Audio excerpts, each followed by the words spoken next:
estos 8 pasos que hemos estado hablando estas 8 semanas anteriores. Y aquí les traigo un resumen para aquellos que no han estado con nosotros, sepan de lo que vamos a hablar el día de hoy. Lo hemos puesto el día de hoy vamos a hablar de aceptando que Dios me use. Y la palabra recupera es un acróstico de los 8 pasos que debemos de llevar para sanar. Y hoy vamos a estar hablando de la A.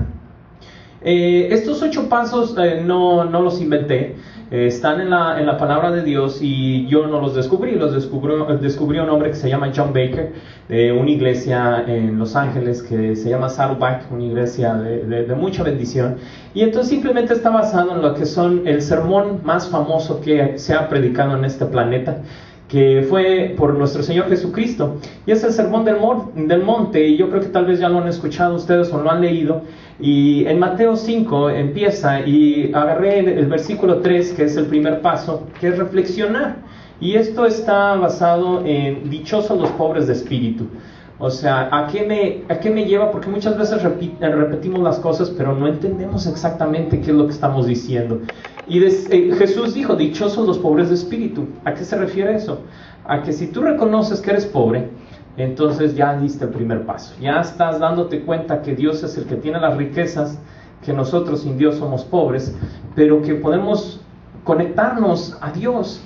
Y Dios no habla de ninguna religión, Dios habla de que lo que estudias en la Biblia lo pongas por obra. Y es ahí el desafío, porque muchas veces nos llamamos de X o Y religión, pero no sabemos la Biblia, o si la sabemos no la ponemos por obra.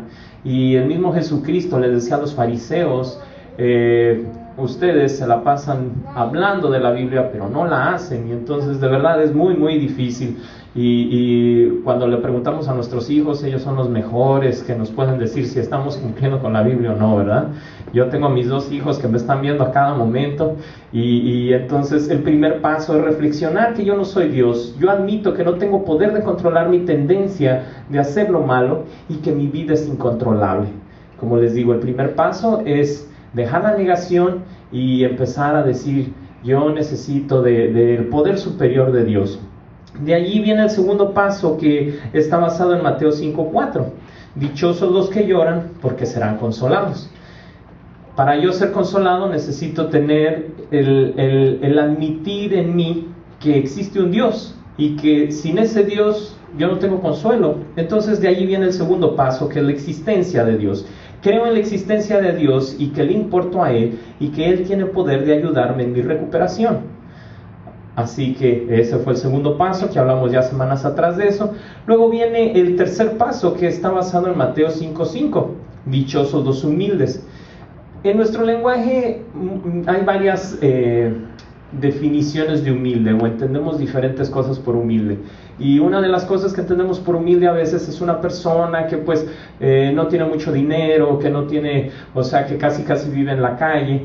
Y ese no es a lo que se está refiriendo en este contexto. Humilde se está refiriendo en la Biblia, en esta parte, al concepto de que no es altivo. Humilde, alguien que acepta que no lo sabe todo. Lo contrario de esta palabra humilde sería alguien que cree saberlo todo, alguien altivo, alguien de que, ya sé, no tienes que decírmelo, yo ya lo sé. Y entonces eso no es humilde, eso es altivez. Entonces aquí dice la palabra dichosos, o sea, bienaventurados, contentos, felices, las personas que son humildes. Y entonces eso se refiere en el tercer paso, dice, conscientemente escojo comprometer toda mi vida y mi voluntad a Cristo. O sea, yo tengo que voluntariamente decirle a Dios, ¿sabes qué, Dios? Acepto que no lo sé todo. Ven, entra a mi casa. En Apocalipsis compara nuestra vida con una casa, y dice Jesús en Apocalipsis 3:20, si tú me invitas, yo entraré a tu casa y cenaré contigo y yo contigo. O sea, tú conmigo y yo contigo. O sea, pero la cosa está que a veces lo invitamos a cenar, pero lo dejamos ahí nada más en el comedor. No entres a la recámara, Señor, porque en el closet tengo un montón de cosas que nadie ha visto y no quiero que nadie se entere. Y entonces tenemos áreas de nuestra vida, de nuestro corazón, que no le revelamos a nadie. Entonces para eso está ¿en qué paso voy? En el 5º, ¿verdad? Sí, en la U. Dichosos, está basado en Mateo 5:6. Dichosos los que tienen hambre y sed de justicia. únicamente siendo sincero y abriéndome a confesar mis errores a mí mismo, a Dios y a un amigo de confianza.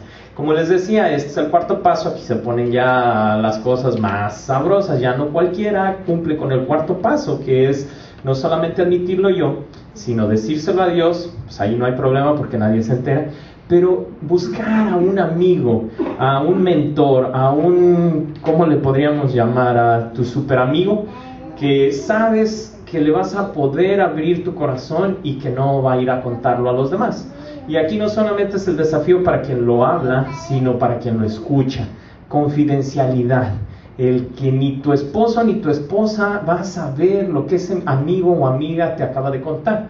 O eso sí, mucho hincapié en que esta confesión o platicarle a alguien va a ser hombre con hombre y mujer con mujer, ¿verdad? Para evitar problemas. Entonces, nadie me va a forzar a este cuarto paso, pero es muy, muy recomendable, lo dice Santiago, y también está basado aquí, dichosos los que tienen hambre y sed de justicia. Pero en Santiago 5:16 lo hemos visto en semanas anteriores, que dice que la oración ¿cómo dice? Bienaventurado el que se confiesan su... No me acuerdo literalmente, pero dice, si tú le confiesas a un amigo, ese amigo ora por ti, y la oración del justo lo puede mucho. A esto se refiere a que emocionalmente es necesario expresar lo que siento, porque se va acumulando la presión a través de las semanas, de los meses y a veces de los años, y esa presión va a salir, pero hay veces que sale de una manera que no la controlo. ¿Se han visto las botellas de soda? Les he puesto ese ejemplo. Cuando les echa el mentol ese dulce, se produce una reacción química que revienta hasta el plástico de la botella. A veces así pasa. Estamos luchando por mantenernos en control en las relaciones que tenemos, y viene como dicen, la gota que derrama el vaso y reviento. Y eso se demuestra a veces en mi hogar, que es donde más confianza tengo, y los que están viviendo conmigo son los que pagan los platos rotos, dicen por ahí, ¿verdad? Pero bueno, ese es el cuarto paso. El quinto paso es la P, ¿verdad? Estamos viendo la palabra recupera, esta es la P. Y dice, pedirle, está basado en Mateo 5:8, dichosos los de corazón limpio. Ándale, aquí como les digo, ya del cuarto paso en adelante, ya aquí me va desafiando Dios. Dice, pedirle humildemente a Dios que cambie todo lo que Él quiere que cambie en mi vida, y pedirle que renueve mi mente. Si se dan cuenta, este paso es pedirle a Dios que Él cambie todo lo que Él quiera en mi vida, porque hay veces que yo pienso, ay, eso no está tan mal, ay, si todo el mundo lo hace, ay, ¿qué tanto es tantito? Ay, la última nos vamos, ¿verdad? O sea, nos amoldamos a lo que la sociedad tiene como definición de bueno o como definición de malo. Y déjenme decirles que la sociedad va cambiando en sus valores, pero la Biblia no cambia. Está escrita desde el Antiguo Testamento, desde hace más de 3,000 años, y el Antiguo Testamento hace más de 2,000 años, y no cambia. Ponerles un ejemplo. Hace más de 100 años, cuando la corbata solamente lo utilizaban los hombres de negocios, en las iglesias se veía como que la corbata era pecado. ¿Por qué? Porque solamente lo utilizaban aquellos hombres de negocios que no conocían a Dios. Ándale, esa no se la sabían, ¿verdad? O otro ejemplo, que la mujer utiliza pantalón. En muchos lugares todavía está mal visto. Si nos damos cuenta, esos valores cambian, y eso no lo especifica en la Biblia. Pero lo que sí especifica en la Biblia es que no mienta, el que si me enojo con mi hermano no dure más de 24 horas enojado, que no hurte, que no ande murmurando. Pero esos valores hay veces que la sociedad dice, ay, ¿quién no murmura? ¿Quién no miente? Pues de eso se trata, todo lo hacemos, pero se trata de no hacerlo, de hacer un esfuerzo para que Dios pedirle a Dios humildemente que cambie todo lo que Él quiera cambiar en mí, y pedirle que renueve mi mente. De allí viene todo el problema, de mi mente, de mi forma de pensar. Si yo pienso que no estoy mal, pues simplemente no aprendo nada nuevo, porque creo que ya lo sé todo. Entonces vamos al... ¿qué pasó? Voy en el sexto, ¿verdad? En el sexto paso, que sería la E, y eso está basada en Mateo 5:8, dichosos los que trabajan por la paz. Y dice, evaluar todas mis relaciones, o sea, todas, ofreciendo el perdón a aquellos que me han herido y restituir el mal a los que yo he herido, excepto cuando el hacerlo cause daño a terceras personas. Esto incluye gente que ya no vive conmigo. Esto incluye gente tal vez que hasta ya falleció. ¿Por qué? Porque cuando yo tengo resentimiento contra alguien, aunque esa persona ya haya fallecido, el que sigue con el corazón envenenado soy yo. Y al que le sigue afectando en sus conductas es a mí, porque muchas veces alguien hace algo que me recuerda a lo que me hizo don fulanito de tal que ya falleció y vuelvo a reaccionar como si fuera esa persona que hace años me ofendió. Reacciono el día de hoy contra alguien más de esa manera. Entonces tengo que hacer una lista, como es el paso 4, para confesarlo, pero en el paso 6 tengo que restaurar mis relaciones. Y les comentaba que a veces que había que hacer un ejercicio que era el de la silla vacía, ¿verdad? Poner una silla, no hay nadie, e imaginarme que ahí está la persona que me ofendió. Por el otro lado, la culpabilidad, el que no me perdono a mí mismo. Bueno, poner a la gente en la silla y escuchar como que me dan ese perdón. Va a haber veces que va a ser casi imposible el que alguien te perdone, y es una realidad. Pero hay que aprender a que en Cristo, si Cristo me perdonó, entonces los demás, aunque no lo hagan, si Cristo ya lo hizo, es suficiente. Obviamente dijo Jesús, le dijo a la mujer que fue sorprendida en adulterio, vete y no peques más. Ok, es cambiar de actitud, el ya no seguir en el mismo estilo de vida. Y ese es el sexto paso. En el séptimo es recaer. Ándale, allí ese es algo triste, pero también tenemos que tenerlo en cuenta que muchas veces vuelvo a caer en la adicción en la que estaba. Aquí la adicción, déjenme aclarar, que no solamente es adicción a los fármacos, como puede ser el alcohol, la droga, el tabaco, es también mi carácter. Eso que me hace falta para ser yo más como Dios. Nunca voy a ser Dios, la Biblia lo deja bien claro, que Dios me hizo para ser a su imagen y semejanza, no para ser Él. Dios no quiere que yo tenga la idea, como en algunas filosofías orientales, de que tú puedes ser Dios. No, la Biblia dice que Dios me creó para hacerme a su imagen y semejanza. Es como quien tiene un hijo, y mi hijo, si está en relación conmigo, va no solamente a parecerse por fuera, sino se va a aparecer por dentro, en sus actitudes, en su forma de hablar, en su forma de expresarse, en su forma de reaccionar. Entonces, eso es lo que se trata, de yo al momento de relacionarme con Dios, voy a empezar a dejar ese patrón de conducta. O sea que cuando yo me recupero de algo y me vuelvo a alejar de Dios, otra vez voy a volver a ser la misma persona que era. Paso 7, aceptar que Dios use mi dolor para compartir las buenas nuevas del Evangelio a través de mi ejemplo y de mis palabras. Perdón, ese es el octavo, y es en el que hoy nos vamos a enfocar. La A de recupera, y la A es de aceptar que Dios use mi dolor. Y para iniciar bien, déjenme decirles que Dios es un caballero y que Dios jamás me va a obligar a hacer nada. Dios no me dio voluntad para luego quitármela. Por otro lado, el diablo no me va a pedir permiso. Si yo me descuido, el diablo, él no pide permiso, él viene y hace las cosas.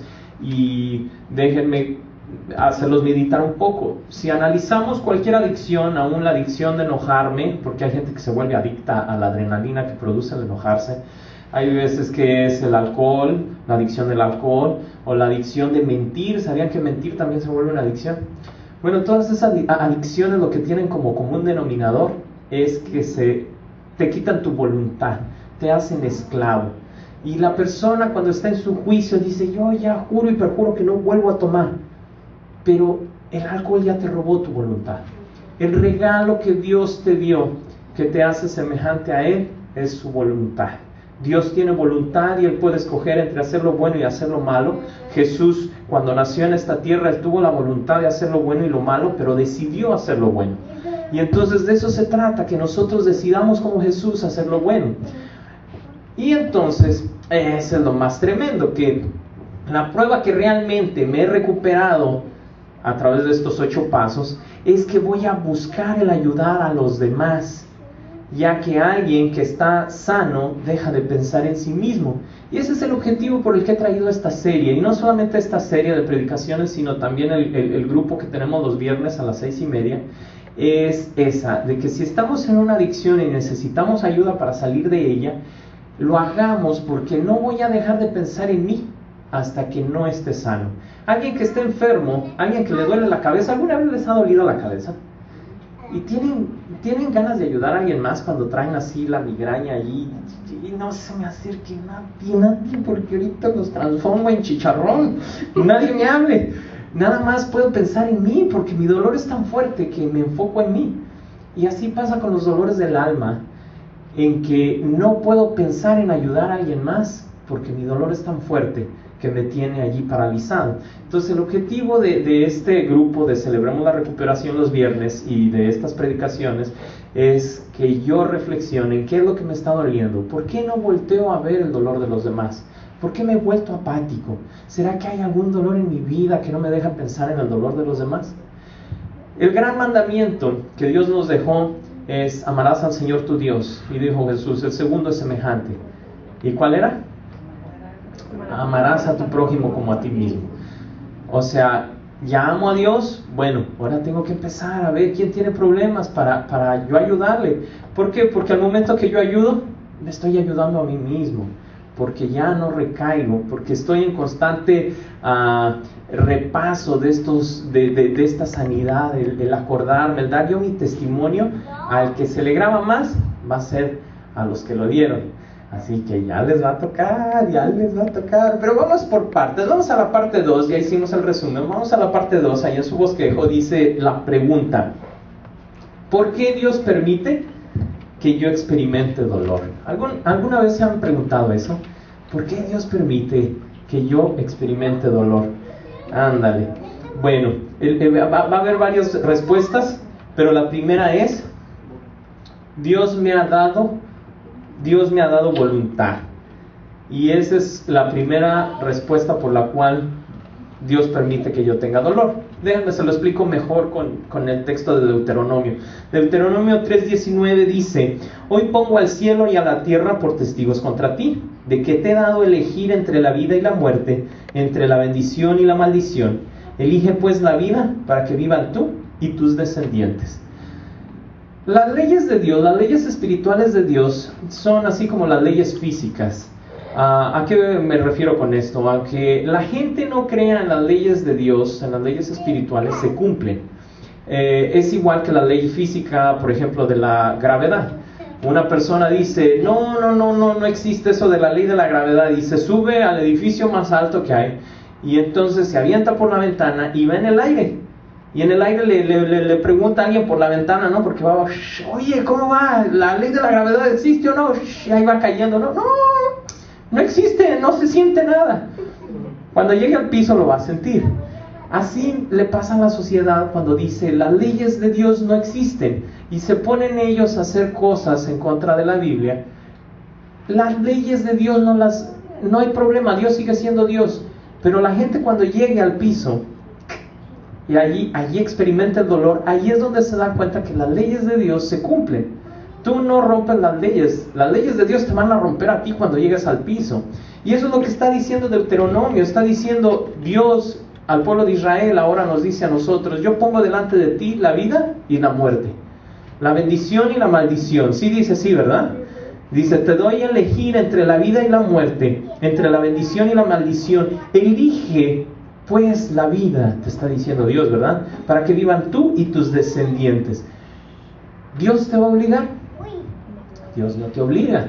La cosa está que junto con la decisión que tú tomes de qué camino caminar, allí viene incluida la consecuencia.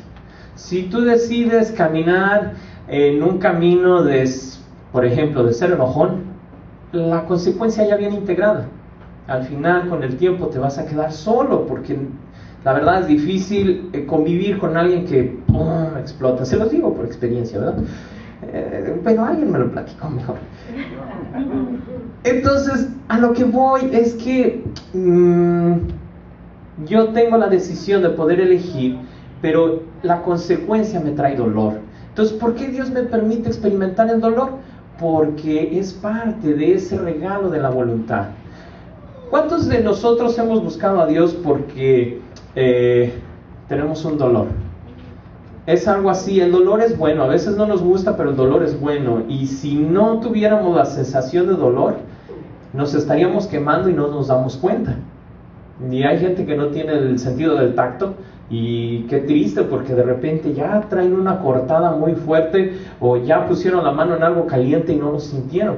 Espiritualmente así pasa también. El dolor es algo que Dios permite para que tú y yo, cuando tenemos dolor, reaccionemos y busquemos a Dios.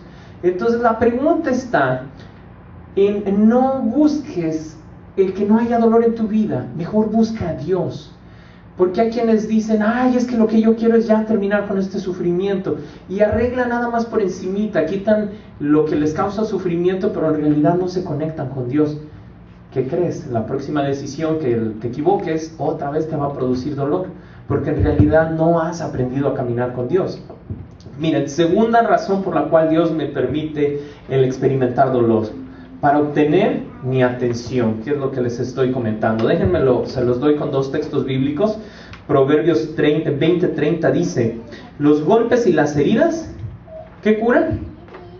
La maldad. O sea, en otras palabras, pau pau, ¿no? Como al niño, pau pau, para que reaccione. Hubo una vez cuando Joelito era chiquito que tuve que darle pau pau de una manera muy que se le grabara, no fuerte, pero sí tuve que hablar con él. Tenía como unos 3, 4 años, pero tenía la costumbre de que cuando le hablábamos salía corriendo en dirección contraria. Y hubo una vez que estábamos en la iglesia y estábamos en el estacionamiento, y sale corriendo y le estamos hablando y había un carro echándose en reversa. Allí es donde, cuando uno no entiende que hay que disciplinar a los hijos de una manera que se les grabe, uno se arrepiente, porque si ese carro lo hubiera apachurrado, hubiera sido algo trágico. Entonces aquí dice Dios que los golpes y las heridas curan la maldad. Dios nos deja la consecuencia de nuestra mala decisión, no porque Él sea un Dios malo que le guste que vernos sufrir. Es porque si Dios nos quitara la consecuencia, ¿qué creen? Lo volvemos a hacer. Si aún con las consecuencias a veces lo volvemos a hacer, ¿cierto o no? Ay, Señor, si me sacas de esto, si me sacas de esto, y Dios te saca y otra vez te vuelves a meter. Por eso Dios me permite el dolor. No es porque sea un Dios malo, es porque te ama, me ama.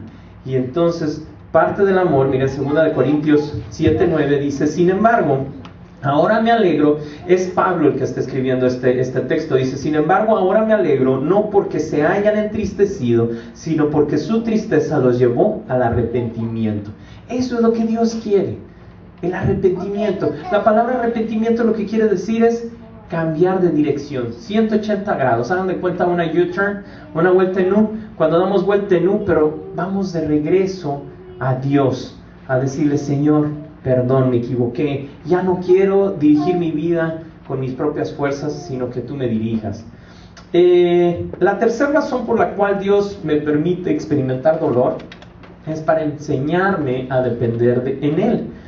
Y esto lo dice, miren, este texto me gustó, 2 Corintios 1, del 8 al 10. Y es nuevamente Pablo escribiendo: hermanos, no queremos que desconozcan las aflicciones que sufrimos en la provincia de Asia. Estábamos tan agobiados bajo tanta presión que hasta perdimos la esperanza de salir con vida. Nos sentíamos como sentenciados a muerte, y aquí se lo subrayé. Pero eso sucedió para que no confiáramos en nosotros mismos, sino en Dios, que resucita a los muertos. Él nos libró y nos librará de tal peligro de muerte en el que tenemos puesta nuestra esperanza, y Él seguirá librándonos. Pablo fue un gran predicador y evangelista, y él fue a lugares tan distantes y no había los medios de comunicación que hay ahora. No había ni auto ni tren, lo único que había era el barco y el caminar. Y entonces él está diciendo, él naufraga en una de esos tantos viajes misioneros que él tiene, y su naufragio fue tal. Él no era cualquier persona, él era un hombre que conocía el mar, pero el naufragio fue tal que terminaron a la deriva. Allí yo me imagino que flotando allí en una tablita, y dice que ya tenían su vida ya la tenían por perdida, dice, y hasta perdimos la esperanza de salir con vida. ¿Y para qué Dios por qué lo hace pasar por todo esto a Pablo? ¿Para qué? Dice, sucedió para que no confiáramos en nosotros mismos, sino en Dios. Cuando tú piensas que tú eres tu propio Dios y va a llegar el problema en el cual tus fuerzas no alcancen, es cuando te empiezas a angustiar, me empiezo a angustiar. Eso refleja el que yo no estoy dependiendo de Dios.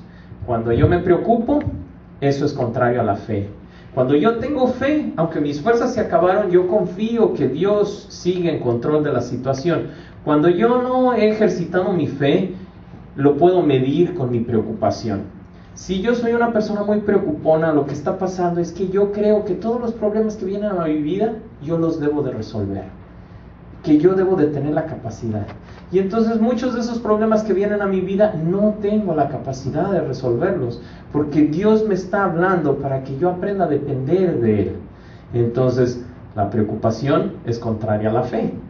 Y entonces fue cuando Pablo dice, entre menos fuerzas tengo yo, en otro texto no es dice, entre menos fuerzas tengo yo, más fuerza tiene Dios en mí.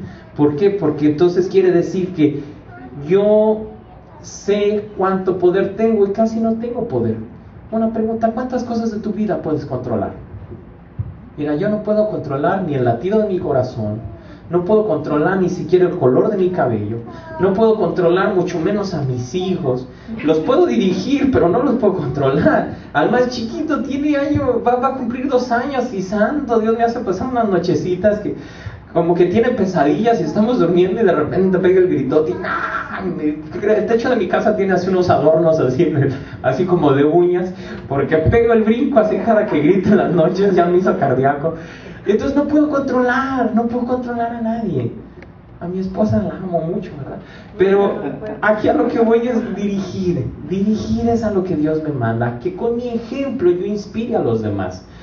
Dios no me llamó a controlar a nadie. Entonces cuando yo entiendo eso, como que descanso y digo, wow, Dios me llamó a seguirle a Él.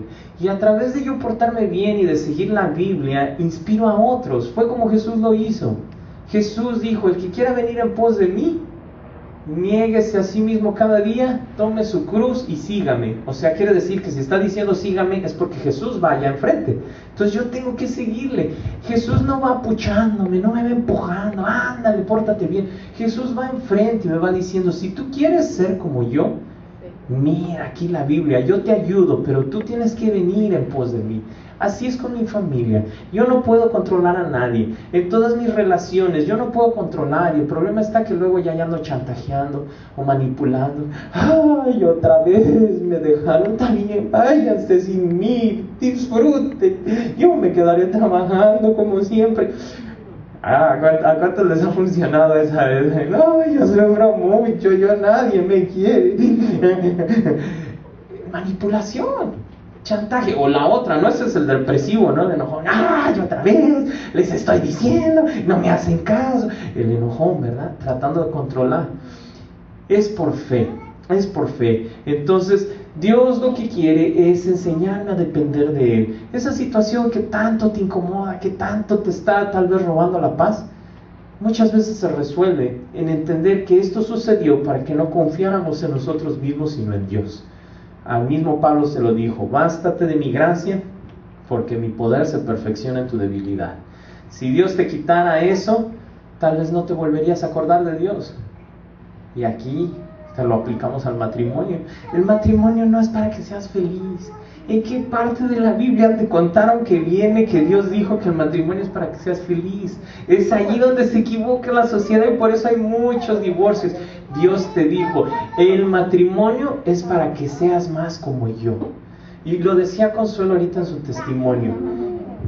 Hierro con hierro se afila, lo dicen Proverbios. O sea, todavía no lo logramos, pero estamos en el proceso. En ese proceso de que tú con tu carácter me alineas y yo te alineo a ti, porque ¿qué pasa cuando un pecador se casa con otro pecador?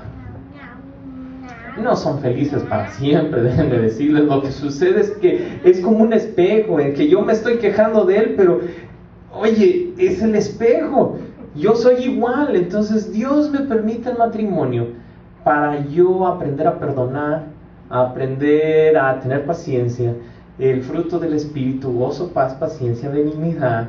El amor no se enoja, no se irrita, no se goza en injusticia. Desarrollar eso.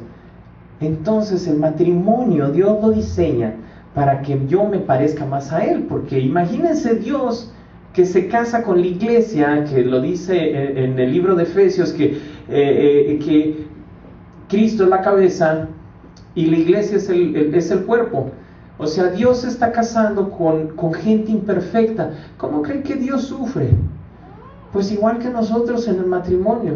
Igual, nada más que Dios nos dice, miren, para que sientan un poquito también, cásense entre ustedes para que vean qué difícil es aguantarse el uno al otro, pero yo los aguanto a ustedes y no renuncio a ustedes, no me divorcio de ustedes. Yo sigo creyendo en que ustedes de voluntad propia pueden cambiar. Y es por eso que está esta predicación, porque todos tenemos algo de que recuperarnos, ya sea, como les digo, de la adicción a los fármacos, pero también de nuestro carácter, de nuestra carencia de carácter.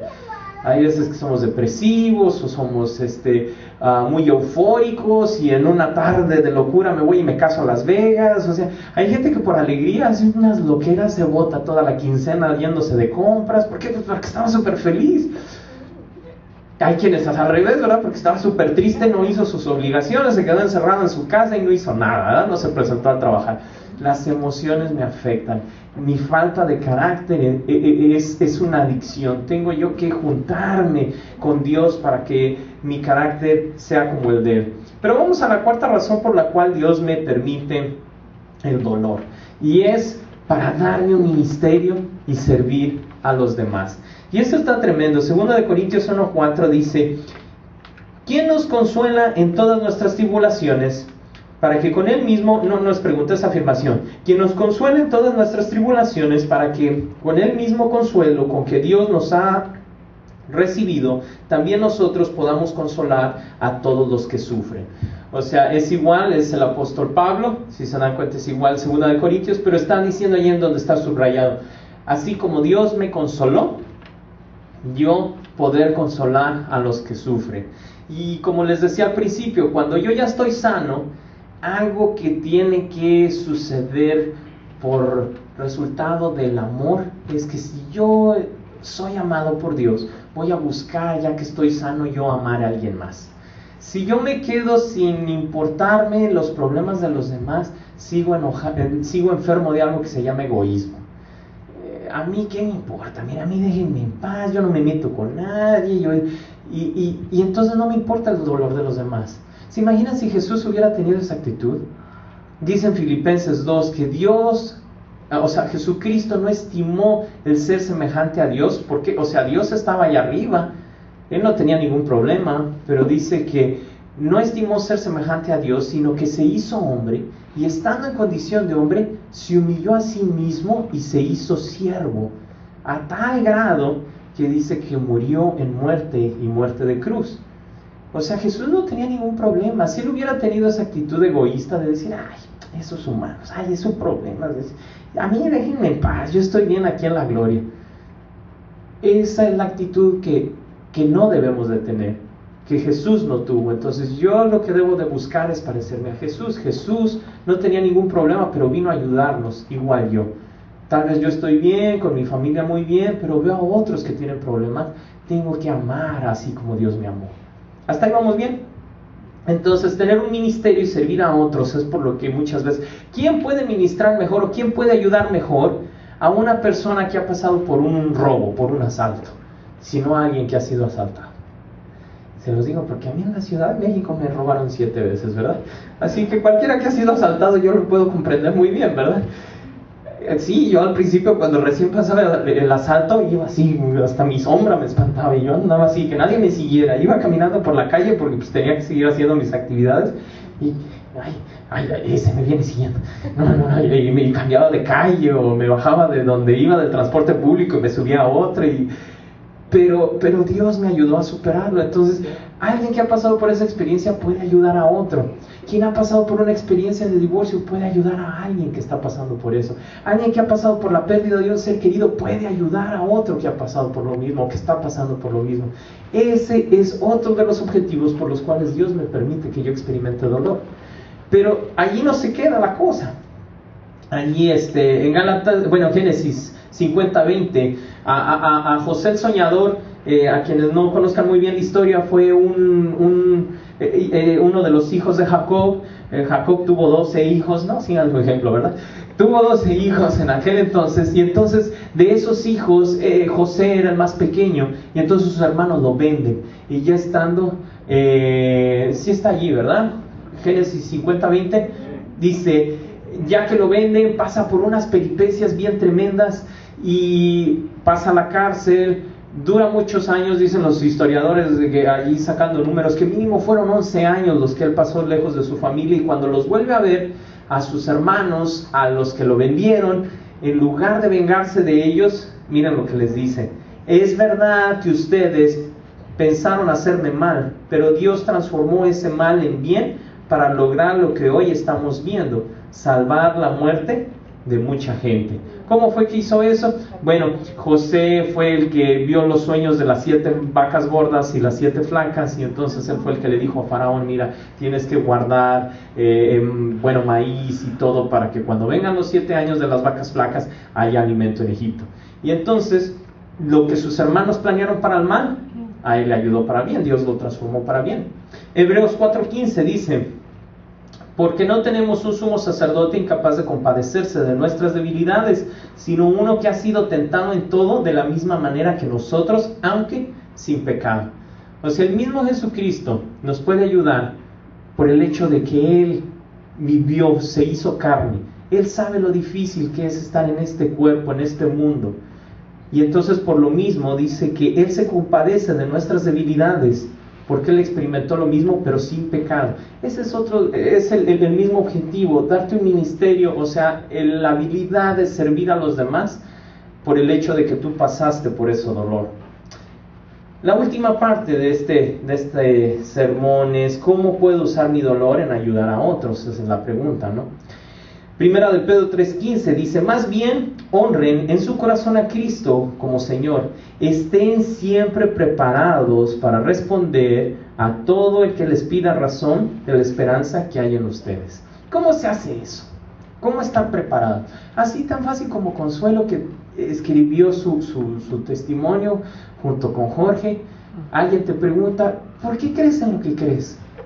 Porque así era yo antes, y cuando empecé a obedecer la Biblia, esto es lo que soy ahora. Así.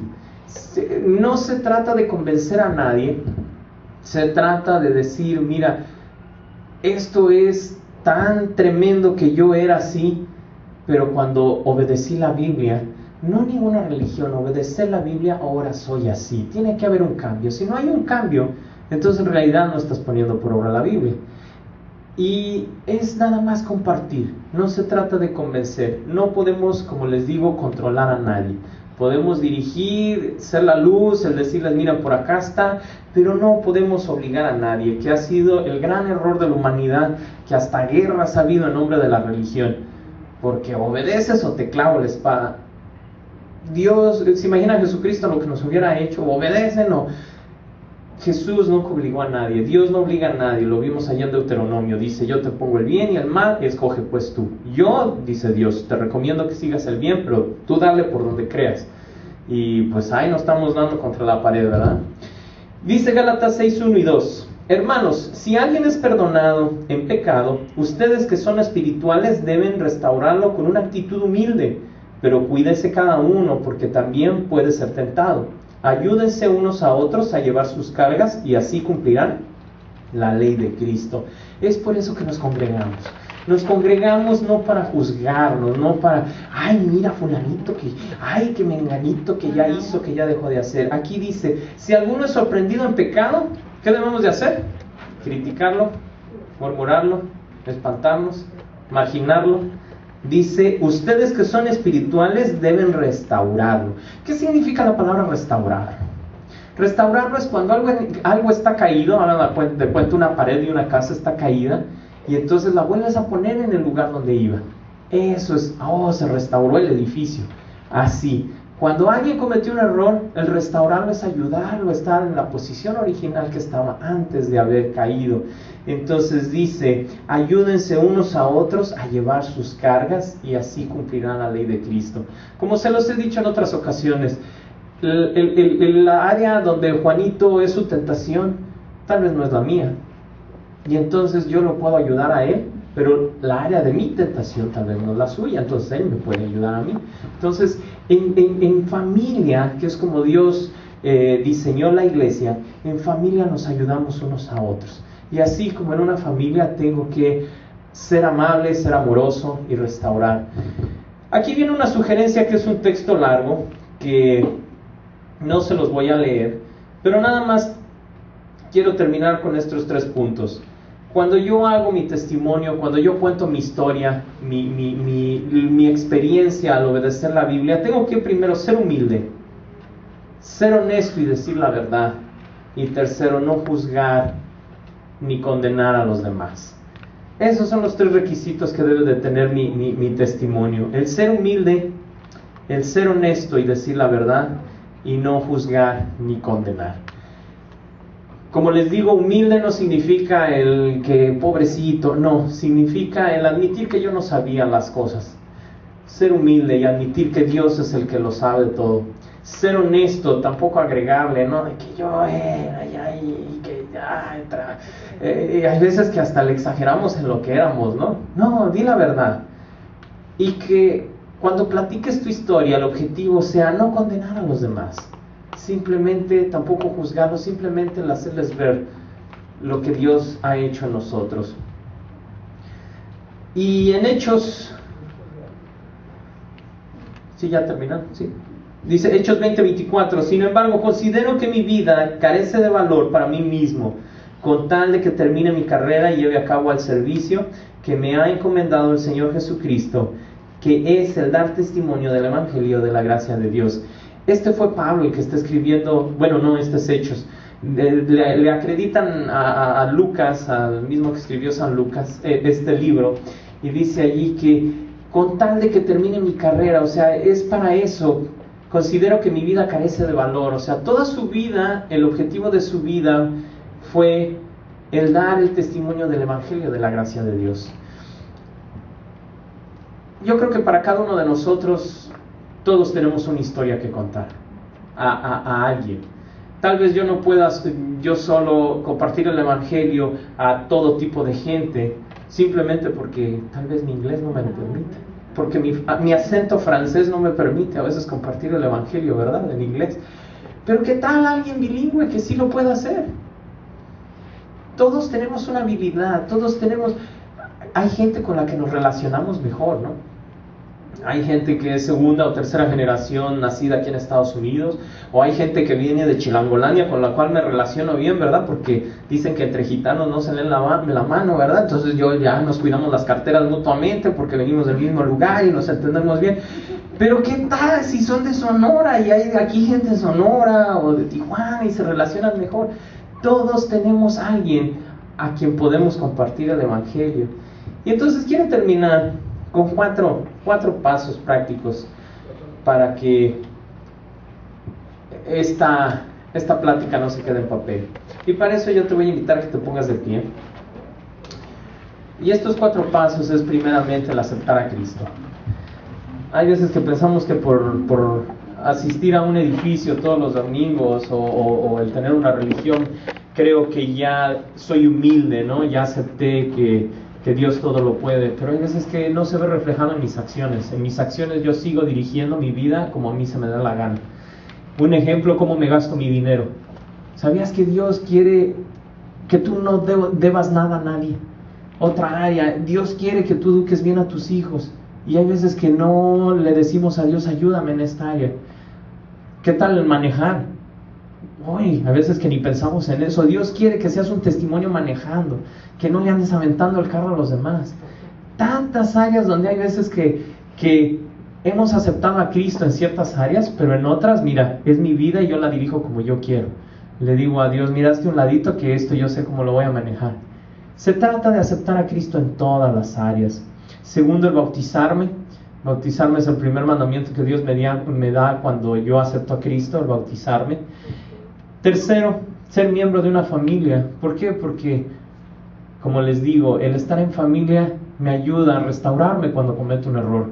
Cuando cometo un error y no hay nadie a mi alrededor con la capacidad de restaurarme, es cuando me siento juzgado, o simplemente ni cuenta me doy de que cometí un error y sigo en el mismo error y le sigo dando, y al rato me quedo yo solo o ya lastimé a otros.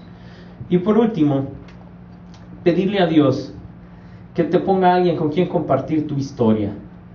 Dios no quiere que desperdicies el dolor por el que pasaste. Ese dolor por el cual has pasado, que no se quede allí olvidado en lo más profundo de tu mente porque no te quieres acordar de él. Pónselo a su servicio a Dios. Es el octavo paso, aceptar que Dios utilice tu dolor.